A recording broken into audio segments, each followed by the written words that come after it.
नमस्कार साथियों, bike coffee channel पर फिर से आप लोगों को और एक नए वीडियो में स्वागत है। आशा करते हैं कि आप लोग अपने जीवन में खुश होंगे, मस्त होंगे और मजे में भी होंगे। हमने आज फिर बॉलीवुड की बैकग्राउंड से जुड़ी हुई और एक रियल किस्से से आप लोगों को रूबरू करवाने वाले हैं। बॉलीवुड की बैकग्राउंड में अनगिनत किस्से कहानियां छुपी हुई होती है जो कि आम जन तक नहीं पहुंच पाते हैं। हमारे चैनल पर हम कोशिश करते हैं उन्हीं किस्से कहानियों को आपके सामने लाने की। तो चलिए कहानियों पे चलते हैं, शुरू करते हैं बॉलीवुड की बैकग्राउंड से जुड़ी हुई छुपी हुई और एक नई किस्से।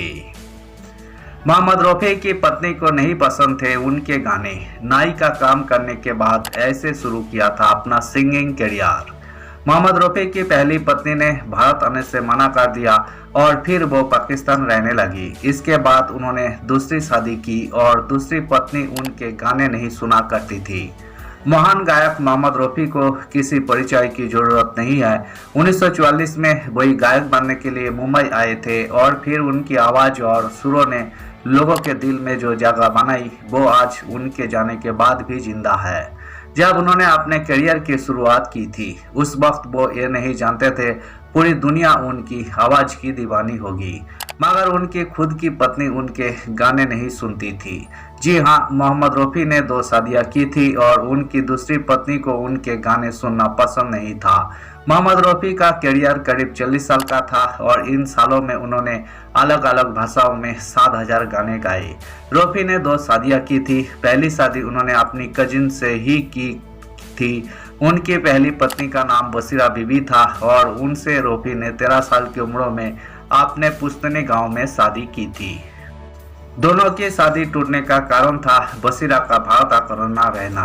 दरअसल आज़ादी की लड़ाई में उनके माँ बाप की जान चली गई थी, जिसके बाद बसीरा ने भारत आकर रहने से मना कर दिया और वो पाकिस्तान चली गई।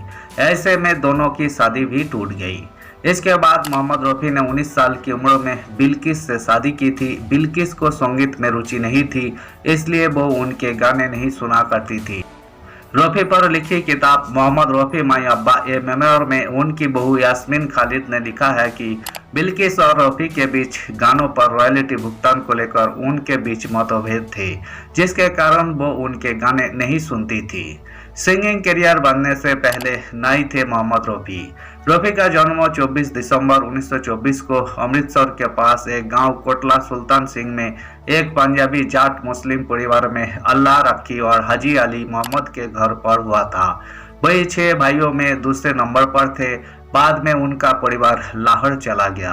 7 साल की उम्र में रफी अपने परिवार के साथ लाहौर चले गए, जहां उनके बड़े भाई नाई की दुकान चलाते थे। चूंकि उनकी रुचि पढ़ाई में नहीं थी, इसलिए वे दुकान में अपने भाई की मदद करते थे।